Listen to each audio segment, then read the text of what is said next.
വിശദമായ റിപ്പോർട്ടുകളിലേക്ക്. ഈ വർഷം 59,000 താൽക്കാലിക തൊഴിൽ വിസകൾ അനുവദിക്കുമെന്ന് സൗദി തൊഴിൽ മന്ത്രാലയം. ഹജ്ജ് വേളയിൽ താൽക്കാലിക ജോലി ചെയ്യാനുള്ള അപേക്ഷകൾ സ്വീകരിച്ചു തുടങ്ങി. സ്വകാര്യ മേഖലയിൽ സൗദി ജീവനക്കാരുടെ എണ്ണം വലിയ തോതിൽ ഉയർന്നതായി വകുപ്പ് മന്ത്രി അറിയിച്ചു. 2024 സൗദിയിൽ താൽക്കാലിക ജോലികൾക്കായി 59,000 സീസണൽ തൊഴിൽ വിസകൾ അനുവദിക്കുമെന്ന് സൗദി മാനവ വിഭവശേഷി സാമൂഹിക വികസന മന്ത്രി അഹമ്മദ് അൽ റാജി അറിയിച്ചു. വിവിധ രാജ്യങ്ങളിലുള്ളവർക്ക് വിസ അനുവദിക്കും. ഹജ്ജ് ഉംറ സേവനവുമായി ബന്ധപ്പെട്ട ജോലികൾക്ക് സീസണൽ തൊഴിൽ വിസകൾ ഏറെ പ്രയോജനപ്പെടും. നിശ്ചിത സ്ഥലത്ത് നിശ്ചിത സമയത്തേക്ക് വിസയിൽ രേഖപ്പെടുത്തിയ ജോലി മാത്രമേ ഇതുപ്രകാരം ചെയ്യാൻ അനുവദിക്കുകയുള്ളൂ. സീസണൽ വിസകളിലുള്ളവർക്ക് ഹജ്ജ് നിർവഹിക്കാൻ അനുമതിയില്ല. ഹജ്ജുമായി ബന്ധപ്പെട്ട താൽക്കാലിക ജോലികൾക്കുള്ള അപേക്ഷ കഴിഞ്ഞ ദിവസം സ്വീകരിച്ചു തുടങ്ങിയിട്ടുണ്ട്. അതോടൊപ്പം സീസണൽ ജോലികളിൽ സൗദി ജീവനക്കാർക്ക് കൂടുതൽ അവസരം നൽകുമെന്നും അഹമ്മദ് അൽ റാജി അറിയിച്ചു. സ്വകാര്യ മേഖലയിൽ സ്വദേശി ജീവനക്കാരുടെ എണ്ണം 17 ലക്ഷത്തിൽ നിന്നും 23 ലക്ഷമായി വർദ്ധിച്ചിട്ടുണ്ട്. തൊഴിൽ വിപണിയിൽ സൗദി വനിതകളുടെ പങ്കാളിത്തം 17% നിന്നും 35.3% ഉയർന്നതായും മന്ത്രി അറിയിച്ചു. ജലീൽ കണമംഗലം, 24 ജിദ്ദ. കുവൈറ്റ് വിവരവിനിമയ സാംസ്കാരിക വകുപ്പ് മന്ത്രി അബ്ദുൾ റഹ്മാൻ ബദ്ദ അൽ മുത്തരിയുമായി ഇന്ത്യൻ സ്ഥാനപതി ഡോക്ടർ ആദർ സോയിക്ക കൂടിക്കാഴ്ച നടത്തി. ഇൻഫർമേഷൻ, മീഡിയ, കല എന്നീ രംഗങ്ങളിൽ ഇന്ത്യ കുവൈറ്റ് സഹകരണം കൂടുതൽ ശക്തിപ്പെടുത്തുന്നത് സംബന്ധിച്ചുള്ള ചർച്ചകളാണ് നടന്നത്. യുഎഇയിൽ നാടക പ്രവർത്തനം സജീവമാക്കിയ മലയാളികൾ. വിവിധയിടങ്ങളിലായാണ് മലയാളി കൂട്ടായ്മ നാടകങ്ങൾ അവതരിപ്പിക്കുന്നത്.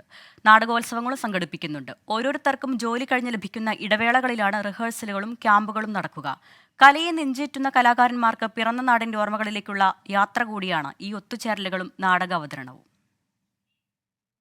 പരിമിതികളെ അവസരങ്ങളാക്കി മാറ്റുന്നവരാണ് പ്രവാസികൾ.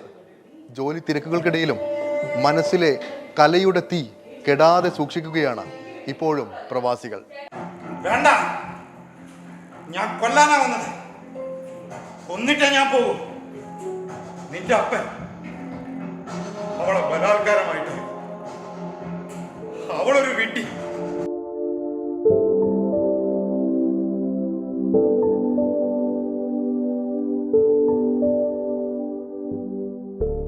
നാടും വീടും വിട്ട് കുടുംബത്തെ പോറ്റാൻ കടല് കടന്നവരാണ്. പല സ്ഥലങ്ങളിൽ ജോലിയുള്ളവരാണ്. പല ദിക്കുകളിൽ താമസിക്കുന്നവരാണ്. പക്ഷേ ജോലി കഴിഞ്ഞുള്ള ഇടവേളകളിൽ മറ്റെല്ലാം മറന്ന് ഇവരിങ്ങനെ ഒത്തുകൂടും. അത്രയധികമാണ് ഇവർക്ക് കലയോടും നാടകത്തോടുമുള്ള സ്നേഹം. ഇങ്ങനെ എല്ലാം മറന്ന് നാടകത്തെ മുറുകെ പിടിക്കുകയാണ് യുഎഇയിലെ മലയാളികൾ. അതെ, നാടകത്തിനിവിടെ വസന്തകാലമാണ്. ഇത് പലരും പല ടൈമിൽ വർക്ക് ചെയ്യുന്ന ആളുകളാണ്. ഇപ്പോൾ ഇതിൽ നമ്മുടെ സ്കൂളിൽ ബസ് ഡ്രൈവറായിട്ട് വർക്ക് ചെയ്യുന്ന ആളുകളുണ്ട്, ബാങ്കിൽ വർക്ക് ചെയ്യുന്ന ആളുകളുണ്ട്, ടീച്ചേഴ്സായിട്ട് വർക്ക് ചെയ്യുന്ന ആളുകളുണ്ട്, ബിസിനസ് ചെയ്യുന്ന ആൾക്കാരുണ്ട്, സെയിൽസ് എക്സിക്യൂട്ടീവായിട്ട് വർക്ക് ചെയ്യുന്ന ആളുകളുണ്ട്. പലർക്കും പല സമയരീതിയാണ്. എന്നാൽ നമ്മളൊരു ടൈം ഫിക്സ് ചെയ്യും. ഇപ്പോൾ 8 മണി എന്ന് പറഞ്ഞു കഴിഞ്ഞാൽ ഓൾമോസ്റ്റ് എല്ലാവരും ഇവിടുത്തെ ട്രാഫിക്കിൻ്റെ കാര്യങ്ങളൊക്കെ അറിയാമല്ലോ. അപ്പോൾ എല്ലാവരും ഒരു 8 മണിക്ക് എത്തിക്കഴിഞ്ഞാൽ ഏതാണ്ട് 2 മണി വരെയൊക്കെ റിഹേഴ്സൽ ക്യാമ്പുകൾ പോകും. അത് ശനിയാഴ്ച ഞായറാഴ്ച ഒഴിവുള്ള ദിവസങ്ങളിൽ പകലും വളരെ സജീവമായി. പലപ്പോഴും കമ്പനി വെയർഹൌസുകളുടെ മുകളിലും വീടുകളിലുമൊക്കെയാണ് നാടക റിഹേഴ്സലുകൾ നടക്കുക. ആഘോഷമായാണ് ഓരോരുത്തരും ഇതിലെല്ലാം പങ്കെടുക്കാൻ എത്തുന്നത്.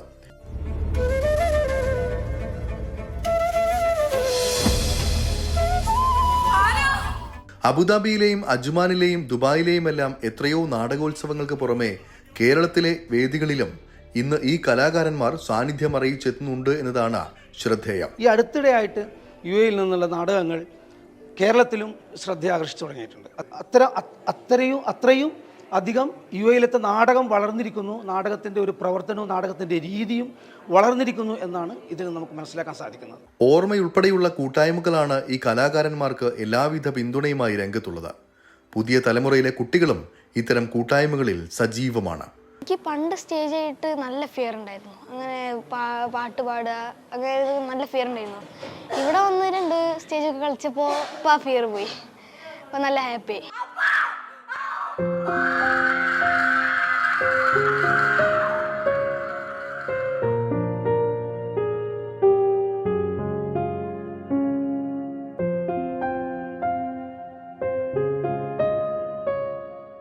ഇന്ത്യയിലെ ഏറ്റവും വലിയ നാടകോത്സവങ്ങളിൽ ഒന്നായ മഹീന്ദ്ര എക്സലൻസ് ഫെസ്റ്റിൽ വരെ ഇവിടെയുള്ള നാടക കലാകാരന്മാർക്ക് അവസരം ലഭിച്ചു എന്ന് പറയുമ്പോഴാണ് ഇവരുടെ പ്രയത്നം എത്രത്തോളം ഉണ്ടെന്ന് നമുക്ക് മനസ്സിലാകുന്നത്.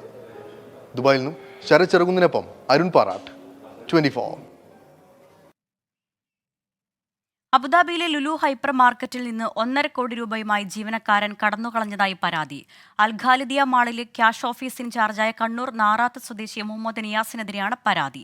സ്ഥാപനം അബുദാബി പോലീസിനെ സമീപിച്ചു. കഴിഞ്ഞ തിങ്കളാഴ്ച മുതൽ നിയാസിനെ കാണാനില്ല. തുടർന്ന് നടത്തിയ പരിശോധനയിലാണ് ക്യാഷ് ഓഫീസിൽ 6 ലക്ഷം ദിർഹത്തിന്റെ കുറവ് കണ്ടെത്തിയത്. നിയാസിനെ കാണാതായതിനു പിന്നാലെ കുടുംബവും നാട്ടിലേക്ക് മടങ്ങി. കേരള പോലീസിലും ലുലു ഗ്രൂപ്പ് പരാതി നൽകിയിട്ടുണ്ട്. റമദാൻ മാസത്തിന്റെ അവസാന ഘട്ടത്തിൽ സ്കൂൾ പഠനം ഓൺലൈനാക്കുന്ന കാര്യം പരിഗണിക്കുമെന്ന് കുവൈറ്റ് വിദ്യാഭ്യാസ മന്ത്രാലയം. ഇത് സംബന്ധിച്ച നിർദ്ദേശം വിദ്യാഭ്യാസ മന്ത്രി ഡോക്ടർ അദേൽ അൽ അദ്വാനിയുടെ അനുമതിക്കായി സമർപ്പിച്ചു. പൊതുവിദ്യാഭ്യാസ വിഭാഗവും ഏകോപന വകുപ്പും ചേർന്നാണ് പുതിയ നിർദ്ദേശം മന്ത്രിക്ക് സമർപ്പിച്ചത്.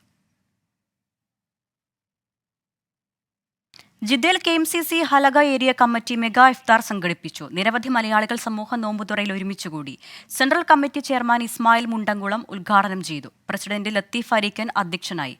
ഉസ്താദ് മുജീബ് റഹ്മാനി വളണ്ടിയർമാർക്കുള്ള യൂണിഫോം പ്രകാശനം ചെയ്തു. ജനറൽ സെക്രട്ടറി റാഷിദ് പൊന്മള സ്വാഗതം പറഞ്ഞു. ദമാമിലെ കണ്ണൂർ മുസ്ലിം വെൽഫെയർ അസോസിയേഷൻ ഇഫ്താർ സംഗമം സംഘടിപ്പിച്ചു. അൽഖോബാർ ദർബാർ ഓഡിറ്റോറിയത്തിലെ സംഗമത്തിൽ നിരവധി പേർ പങ്കെടുത്തു. പ്രസിഡന്റ് അഹമ്മദ് തോട്ടയുടെ അധ്യക്ഷനായി. അഫ്സൽ കയ്യങ്കോട് റമദാൻ സന്ദേശം നൽകി.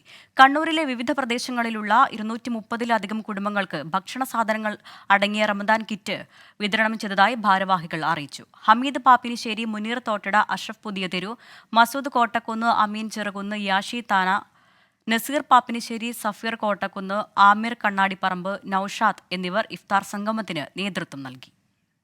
കേരളത്തിലെ സ്കൂൾ കലോത്സവ മാതൃകയിൽ യുവജനോത്സവം സംഘടിപ്പിച്ച് വിജയിപ്പിച്ച ആവേശത്തിലാണ് ന്യൂജേഴ്സിയിലെ കാഞ്ച്. കുട്ടികളും രക്ഷിതാക്കളുമായി 1500-ലേറെ പേർ പരിപാടിയുടെ ഭാഗമായി. New York, Pennsylvania, Connecticut, Delaware, New Jersey സ്റ്റേറ്റുകളിൽ നിന്നെത്തിയ 500-ലേറെ കുട്ടികൾ മാറ്റുരച്ച മത്സരങ്ങൾ മികവിലും പങ്കാളിത്തത്തിലും ഏവരെയും അത്ഭുതപ്പെടുത്തി. കുട്ടികളുടെ രക്ഷിതാക്കൾ ഉൾപ്പെടെ 1500-ലേറെ പേർ സജീവമായി പരിപാടിയുടെ ഭാഗമായതോടെ കാഞ്ച് ഗോട്ട് ടാലന്റ് ന്യൂജേഴ്സിയിൽ ഉത്സവ പ്രതീതി സൃഷ്ടിച്ചു.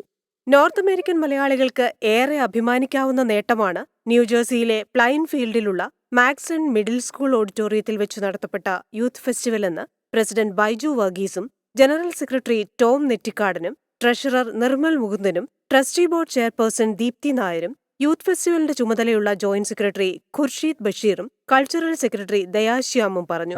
ഇതിന് പുറകിൽ ഒരു 120 പേരോളം അടങ്ങുന്ന ഒരു വലിയ വോളണ്ടിയേഴ്സ് 6-7 മാസങ്ങളായിട്ട് പുറകിൽ വർക്ക് ചെയ്തുകൊണ്ടിരിക്കുകയാണ്. രജിസ്ട്രേഷൻ മുതൽ സർട്ടിഫിക്കറ്റ് പ്രിന്റിംഗ് വരെ പൂർണ്ണമായും ഓട്ടോമേറ്റ് ചെയ്ത് കാഞ്ചിന്റെ IT കാര്യങ്ങളുടെ ചുമതലക്കാരൻ കൃഷ്ണപ്രസാദ് എമ്പനത്ത് നടപടിക്രമങ്ങൾ ലളിതമാക്കി. 100 പേരടങ്ങുന്ന യൂത്ത് ഫെസ്റ്റിവൽ കമ്മിറ്റി പ്രോഗ്രാമുകൾക്ക് ചുക്കാൻ പിടിച്ചു. സമാപന സമ്മേളനത്തിൽ പ്രശസ്ത കലാകാരിയും മലയാള സിനിമാ താരവുമായ രചന നാരായണൻകുട്ടിയുടെ സാന്നിധ്യം ഇരട്ടി മധുരമായി. കാറ്റഗറി 1-ൽ വേദാ വിഷ്ണുവും, കാറ്റഗറി 2-ൽ ശ്രീയ രഞ്ജിത്തും, കാറ്റഗറി 3-ൽ ജാനിയ പീറ്ററും, കാറ്റഗറി 4-ൽ സംയുക്ത വിജയകുമാറും കലാപ്രതിഭാ പട്ടവും ട്രോഫിയും കരസ്ഥമാക്കി. 24 USA. സൗദിയിലെ മദീന ഇന്ത്യൻ ഫുട്ബോൾ അസോസിയേഷൻ ഇഫ്താർ സംഗമം നടത്തി. 100 കണക്കിന് ആളുകൾ പങ്കെടുത്തു. Madina Indian football association president Hifzul Rahman, general secretary Muneer Padikkal, സ്വാഗത സംഘം chairman Muhammad Koya, convener Jafar Kavadan, treasurer Suhoor Manjeri, Faisal Vadakkan തുടങ്ങിയവർ നേതൃത്വം നൽകി. മദീനയിൽ നിന്ന് മടങ്ങുന്ന ജിംഷാദ് ബീരാൻകുട്ടിക്ക് മദീന ഇന്ത്യൻ ഫുട്ബോൾ അസോസിയേഷൻ യാത്രയയപ്പ് നൽകി. എണ്ണ അനുബന്ധ വ്യവസായ സ്ഥാപനമായ NBTC ഇഫ്താർ സംഗമം സംഘടിപ്പിച്ചു. കുവൈറ്റ് കോർപ്പറേറ്റ് ഓഫീസ് ഓഡിറ്റോറിയത്തിൽ നടന്ന ഇഫ്താർ മീറ്റിൽ സാമൂഹിക സാംസ്കാരിക വ്യാവസായിക രംഗത്തെ പ്രമുഖർ പങ്കെടുത്തു. NBTC chairman Nasser Albadha, Shibi Abraham, Manoj Nandiyal തുടങ്ങി ഉന്നത മാനേജ്മെന്റ് പ്രതിനിധികൾ അതിഥികളെ സ്വീകരിച്ചു. മുഖ്യമന്ത്രിയുടെ മകൾ ഉൾപ്പെട്ട മാസപ്പടി ആരോപണത്തിൽ കേസെടുത്ത എൻഫോഴ്സ്മെന്റ് ഡയറക്ടറേറ്റ് ED കൊച്ചി യൂണിറ്റാണ് അന്വേഷണം നടത്തുന്നത്. എൻഫോഴ്സ്മെന്റ് ഡയറക്ടറേറ്റ് പ്രഥമ വിവര റിപ്പോർട്ട് രജിസ്റ്റർ ചെയ്തു. Serious fraud investigation office register ചെയ്ത കേസിന്റെ അടിസ്ഥാനത്തിലാണ് ED അന്വേഷണം. ഏജൻസിയുടെ കൊച്ചി യൂണിറ്റാണ് അന്വേഷണം നടത്തുന്നത്. കള്ളപ്പണ ഇടപാട് നടന്നിട്ടുണ്ടോ എന്നാണ് EDയുടെ അന്വേഷണം. CMRL, മുഖ്യമന്ത്രിയുടെ മകൾ വീണയുടെ ഉടമസ്ഥതയിലുള്ള എക്സാലോജിക് സൊല്യൂഷൻസ്, KSCDC എന്നിവയടക്കം അന്വേഷണ പരിധിയിൽ വരും. ആരോപണ വിധേയരെ നോട്ടീസ് നൽകി വിളിപ്പിക്കുന്ന നടപടിയിലേക്കും ഏജൻസി വൈകാതെ കടക്കും. അതേസമയം കേസിൽ CBI അന്വേഷണം കൂടി വേണമെന്ന് പരാതിക്കാരനായ ഷോൺ ജോർജ് പ്രതികരിച്ചു. ഇപ്പോൾ പ്രഖ്യാപിച്ചിട്ടുള്ള EDയുടെ അന്വേഷണം സ്വാഭാവികമായും SFI എൻക്വയറിയുടെ ഭാഗമായി തന്നെ വരേണ്ടതാണ്. സെക്ഷൻ 447 അനുസരിച്ച് തീർച്ചയായിട്ടും സാമ്പത്തിക കുറ്റകൃത്യങ്ങൾ ഇതിനകത്ത് ഇൻവോൾവ് ആണ് എന്ന് പ്രൂവ് ആയി കഴിഞ്ഞാൽ തീർച്ചയായിട്ടും ഇഡിയുടെ സാന്നിധ്യം ഈ കേസ് അന്വേഷണത്തിൽ ആവശ്യമാണ്. ഇഡിയുടെ മാത്രമല്ല CBIയുടെയും സാന്നിധ്യം ഈ കേസ് അന്വേഷണത്തിൽ ആവശ്യമാണ്. മാസപ്പടി വിവാദവുമായി ബന്ധപ്പെട്ട പരാതിയിൽ SFIO നടത്തുന്ന അന്വേഷണം തുടരാൻ ഹൈക്കോടതി നേരത്തെ അനുമതി നൽകിയിരുന്നു. ഇതിനിടെയാണ് ഇഡിയും സമാന വിഷയത്തിൽ അന്വേഷണം ആരംഭിച്ചത്. എസ് ശ്രീകാന്ത്, 24, കൊച്ചി. മാസപ്പടിയിലെ ED നടപടിയിൽ രാഷ്ട്രീയ വിവാദം. ED അന്വേഷണം തെരഞ്ഞെടുപ്പ് പ്രഖ്യാപിച്ചപ്പോഴുള്ള സ്റ്റണ്ട് മാത്രമെന്ന വിമർശനവുമായി പ്രതിപക്ഷ നേതാവ് VD സതീശൻ. അതേസമയം ED BJPക്ക് വേണ്ടി കൂലിപ്പണി എടുക്കുകയാണെന്ന് CPM സംസ്ഥാന സെക്രട്ടറി MV ഗോവിന്ദൻ പ്രതികരിച്ചു. ലോക്സഭാ തിരഞ്ഞെടുപ്പ് പ്രചാരണത്തിനിടെയാണ് മുഖ്യമന്ത്രിയുടെ മകൾക്കെതിരായുള്ള മാസപ്പടി വിവാദത്തിൽ ED അന്വേഷണം. തെരഞ്ഞെടുപ്പ് അടുക്കുമ്പോഴൊക്കെ കേന്ദ്ര ഏജൻസികൾ സംസ്ഥാനത്ത് വട്ടമിട്ട് പറക്കുന്നുവെന്നായിരുന്നു ഇതുവരെയുള്ള CPMന്റെ ആരോപണം. എന്നാൽ ഇക്കുറി ഒരു പടി കൂടി കടന്ന് എൻഫോഴ്സ്മെന്റ് ഡയറക്ടറേറ്റ് BJPക്ക് വേണ്ടി കൂലിപ്പണിയെടുക്കുന്നുവെന്നായിരുന്നു CPM സംസ്ഥാന സെക്രട്ടറിയുടെ പ്രതികരണം. EDന്റെ കാര്യം കൂലിക്ക് പണിയെടുക്കുന്നല്ലേ. രാജ്യത്തെ വിശ്വാസ്യത തകർന്നു പോയി എന്ന് സുപ്രീം കോടതി പറഞ്ഞ ഏറ്റവും പ്രധാനപ്പെട്ട ഏജൻസിയാണ്. എന്നാൽ EDയുടെ വരവിനെ കോൺഗ്രസ് CPMനും BJPക്കും ഒരേപോലെ എതിരാക്കുകയാണ്. CPMും BJPയും തമ്മിലുള്ള സഹകരണത്തിന്റെ ഭാഗമായുള്ള അന്വേഷണമെന്നായിരുന്നു VD സതീശന്റെ ആരോപണം. സ്വർണ്ണക്കള്ളക്കടത്ത് കേസിലെ ED അന്വേഷണം എവിടെ എത്തി? ലൈഫ് മിഷൻ കൊലക്കേസിലെ ED അന്വേഷണം എവിടെ എത്തി? ED തെരഞ്ഞെടുപ്പ് പ്രഖ്യാപിച്ചപ്പോൾ ഒരു സ്റ്റണ്ടാണ്. പകരം ആ ഹവാലയുടെ അന്വേഷണം ഇല്ലാതായി. പരസ്പരം സുരേന്ദ്രനെ സഹായിച്ചു കൊടുത്തു. ED അന്വേഷണത്തിൽ പ്രശ്നമുണ്ടെങ്കിൽ കോടതിയെ സമീപിക്കട്ടെ എന്നായിരുന്നു തിരുവനന്തപുരത്തെ NDA സ്ഥാനാർത്ഥി രാജീവ് ചന്ദ്രശേഖറിന്റെ പ്രതികരണം. ED instrument or CBI instrument അവർക്ക് കോർട്ടില്ലേ? ഇവർക്ക് ബെയിൽ ഡിനൈ ചെയ്യുന്നു, ജയിലിൽ അയക്കുന്നു. അതാരാ ചെയ്യുന്നത്? കോർട്ട് സിസ്റ്റം അല്ലേ? EDയുടെ കേരളത്തിലേക്കുള്ള വരവ് തെരഞ്ഞെടുപ്പ് കളത്തിൽ UDFും NDAയും രാഷ്ട്രീയ ആയുധമാക്കുമ്പോൾ LDF ഉയർത്തുന്ന പ്രതിരോധം രാഷ്ട്രീയ ആകാംക്ഷയാകും. 24 തിരുവനന്തപുരം. മസാല ബോണ്ട് കേസിൽ EDയുടെ സമൻസ് ചോദ്യം ചെയ്ത് തോമസ് ഐസക് വീണ്ടും ഹൈക്കോടതിയിൽ. ഉപഹർജി നൽകിക്കൊണ്ടാണ് മുൻ മന്ത്രിയുടെ നീക്കം. മുൻപ് സമൻസ് അയച്ചത് ചോദ്യം ചെയ്തുള്ള ഹർജി അന്തിമവാദത്തിന് മാറ്റിയിരുന്നു. വീണ്ടും സമൻസ് അയക്കേണ്ട സാഹചര്യമില്ലെന്നും ഐസക് ചൂണ്ടിക്കാട്ടുന്നു. നിലവിൽ സമൻസ് അയച്ചത് കോടതിയെ അപമാനിക്കലാണെന്നും രാഷ്ട്രീയ പകപോക്കലാണെന്നും ഹർജിയിലുണ്ട്. അടിയന്തര സാഹചര്യം ഉണ്ടായാൽ സമീപിക്കാമെന്ന് ഹൈക്കോടതി നേരത്തെ ഐസക്കിനോട് വ്യക്തമാക്കിയിരുന്നു. ഹർജി തിങ്കളാഴ്ച ഹൈക്കോടതി പരിഗണിക്കും. കേന്ദ്ര സർക്കാരിനെ രൂക്ഷമായി വിമർശിച്ച് മുഖ്യമന്ത്രി പിണറായി വിജയൻ. ഭരണഘടനാ സ്ഥാപനങ്ങളിൽ കേന്ദ്രം അനാവശ്യമായി കൈകടത്തുന്നു. ഇലക്ട്രൽ ബോണ്ട് രാജ്യം കണ്ട ഏറ്റവും വലിയ അഴിമതിയാണ്. രാജ്യത്തിന്റെ ഭാവി എന്താകുമെന്ന് ജനം ആശങ്കപ്പെടുന്നുവെന്നും കൊല്ലത്ത് ഭരണഘടനാ സംരക്ഷണ സദസ്സിൽ മുഖ്യമന്ത്രി പറഞ്ഞു. നമ്മുടെ രാജ്യത്തിന്റെ ഭാവി എന്താകുമെന്ന് ഉത്കണ്ഠപ്പെടുന്ന കോടാനുകോടി ജനങ്ങളാണ് ഇന്ത്യയിലുള്ളത്. ഭരണഘടനാ സ്ഥാപനങ്ങളെപ്പോലും നിശ്ചേഷ്ടമാക്കുന്ന നടപടികളാണ്. എല്ലാറ്റിലും അനാവശ്യമായ കൈകടത്തലും സ്വതന്ത്രമായ പ്രവർത്തനം നിഷേധിക്കലുമെല്ലാം നമ്മുടെ രാജ്യത്ത് നടന്നുകൊണ്ടിരിക്കുന്നു. പ്രതിപക്ഷ രാഷ്ട്രീയ പാർട്ടികൾക്ക് നേരെ തലങ്ങും വിലങ്ങും കേന്ദ്ര ഏജൻസികളെ ഉപയോഗിച്ചുള്ള ഇടപെടലുകൾ നടക്കുന്നു. ഇലക്ടറൽ ബോണ്ട് ഈ രാജ്യം കണ്ട ഏറ്റവും വലിയ അഴിമതിയാണെന്ന് പരക്കെ അംഗീകരിക്കപ്പെട്ടിരിക്കുന്നു. മദ്യനയ അഴിമതി കേസിൽ ഡൽഹി മുഖ്യമന്ത്രി അരവിന്ദ് കെജ്രിവാളിന് ഇടക്കാല ആശ്വാസമില്ല. EDയുടെ അറസ്റ്റ് ചോദ്യം ചെയ്ത് കെജ്രിവാൾ നൽകിയ ഹർജി ഡൽഹി ഹൈക്കോടതി ഏപ്രിൽ 3 മാറ്റി.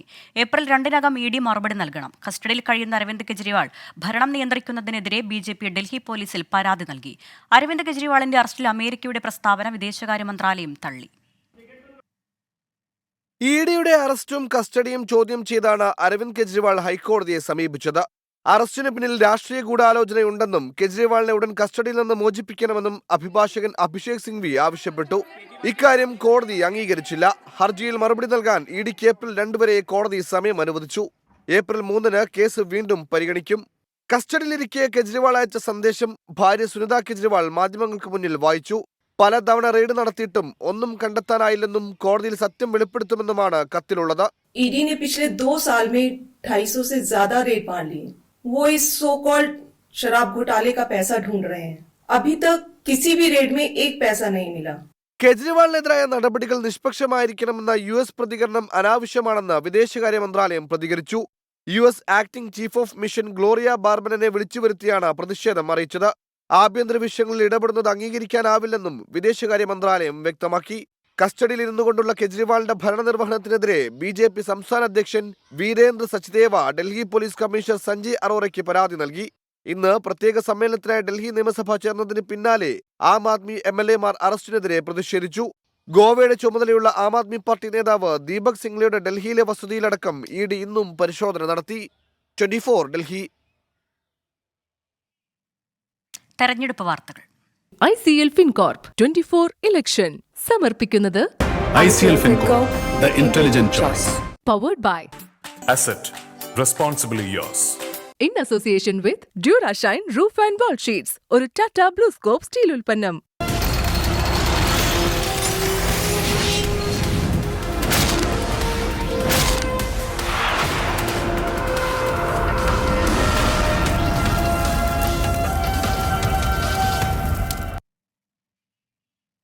ലോക്സഭാ തെരഞ്ഞെടുപ്പിന് കേരളത്തിൽ നാമനിർദ്ദേശ പത്രിക സമർപ്പണം നാളെ മുതൽ ആരംഭിക്കും. പ്രചാരണം 2ാം ഘട്ടത്തിലേക്ക് കടക്കുമ്പോൾ ഏപ്രിൽ 3-ന് രാഹുൽ ഗാന്ധി വയനാട്ടിലെത്തും. പ്രചാരണത്തിന് പണം കണ്ടെത്താൻ കൂപ്പൺ അടിച്ചിറക്കാനുള്ള തീരുമാനത്തിൽ തെരഞ്ഞെടുപ്പ് കമ്മീഷൻ കോൺഗ്രസിനോട് വിശദീകരണം തേടി. വയനാട്ടിലെ സിറ്റിംഗ് MP-യായ രാഹുൽ ഗാന്ധി സ്ഥാനാർത്ഥി പ്രഖ്യാപനത്തിന് ശേഷം ഇതുവരെ മണ്ഡലത്തിലെത്തിയിരുന്നില്ല. കോൺഗ്രസ് പ്രവർത്തകരെ വെള്ളം കുടിപ്പിച്ചതും സ്ഥാനാർത്ഥി എവിടെയെന്ന ചോദ്യം. NDA സ്ഥാനാർത്ഥിയായി K. സുരേന്ദ്രൻ കൂടി വന്നതോടെ കളമാകെ മാറി. ഇനി രാഹുൽ കൂടി എത്തുന്നതോടെ UDFന്റെ തെരഞ്ഞെടുപ്പ് പ്രചാരണം കൂടുതൽ സജീവമാകും. അടുത്ത മാസം 2-ാം തീയതി വയനാടെത്തുന്ന രാഹുൽ 3-ന് നാമനിർദ്ദേശ പത്രിക സമർപ്പിക്കും. അതിനിടെ വയനാട്ടിലെ LDF UDF സ്ഥാനാർത്ഥികളെ പരിഹസിച്ച് K. സുരേന്ദ്രൻ രംഗത്തെത്തി. ഇന്ത്യ സഖ്യത്തിലെ ഒറിജിനൽ സ്ഥാനാർത്ഥി ആരെന്നായിരുന്നു സുരേന്ദ്രന്റെ ചോദ്യം.